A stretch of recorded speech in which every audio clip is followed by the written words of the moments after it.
దేవుడు మనకి తోడుగా ఉంటారు అని చెప్పడానికి నా జీవితంలో ఒక అనుభవాన్ని మీతో పంచుకోవటానికి ఇష్టపడుతున్నాను. ఒకరోజు నేను ఒక మీటింగ్కి వెళ్ళి ఆ మీటింగ్ చూసుకుని తిరిగి ఇంటికి వచ్చాను. ఆ రూములో నేను ఒక్కడనే ఉంటున్నాను. అయితే ఆ రాత్రి 12:30 నుంచి 1 గంట సమయంలో నేను ఒక్కడనే కింద చాప వేసుకొని దుప్పట కప్పుకొని పడుకున్నాను. నేను ఉంటున్న ఆ షెడ్లో, ఆ షెడ్ పైనుండి ఏదో ఒక పురుగు లాంటిది నేను పడుకున్న నా పొట్ట మీద పడింది. పడినప్పుడు దానికి అది మెదులుతుంటే ఏంటో అనుకున్నాను.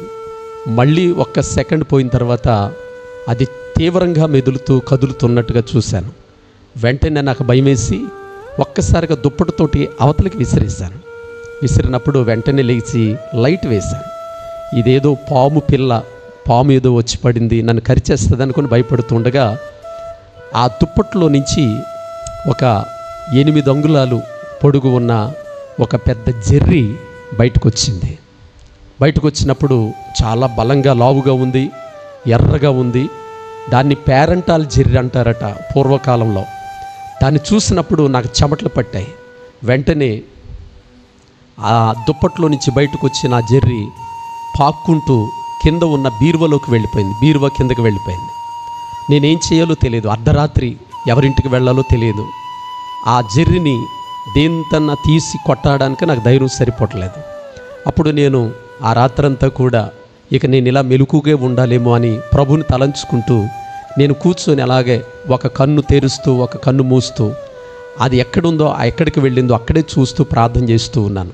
ప్రభుని అడిగాను, ప్రభువా ఈ రాత్రంతా కూడా నేను మెలకుగా ఉండాలా? భయమేస్తుంది నాయన, ఎవరింటికి వెళ్ళి పడుకోగలను అని నాలో నేను ప్రార్థన చేసుకుంటూ దేవుని స్తుతిస్తుండగా ఒక అద్భుతమైన విషయం ఏంటో తెలుసా ప్రియులారా? ఆ జెర్రీ ఏ యొక్క బీరువా కిందకి వెళ్ళిందో ఆ కింద నుండి దానికంటే పెద్దదైన ఒక పెద్ద బల్లి దాన్ని నోటను కరుచుకొని నా ముందుకు వచ్చింది. వచ్చి నా ఎదురుగా ఉండే దాన్ని 2 ముక్కలుగా చేసి శుభ్రంగా అది నవిలి మింగేసింది. అప్పుడు నాకు అనిపించింది దేవుడు ఎంత గొప్పవాడని. అప్పుడు నేను మళ్ళా దుప్పట కప్పుకొని హ్యాపీగా రాత్రంతా పడుకొని ఉదయాన్నే లేచాను. ప్రియులారా, ఈ విషయాన్ని ఎందుకు చెప్పానో తెలుసా? దేవుడుతో మనం ఉన్నప్పుడు, దేవుడు మనకు తోడుగా ఉన్నప్పుడు, మనం ఎక్కడికి వెళ్ళినా దేవుడు మనకు తోడుగా ఉండి మనల్ని కాపాడుతూ ఉంటాడు. దావీదు జీవితంలో కూడా సౌలు చేతిలో నుంచి దావీదుని దేవుడు కాపాడుకుంటూ వచ్చాడు.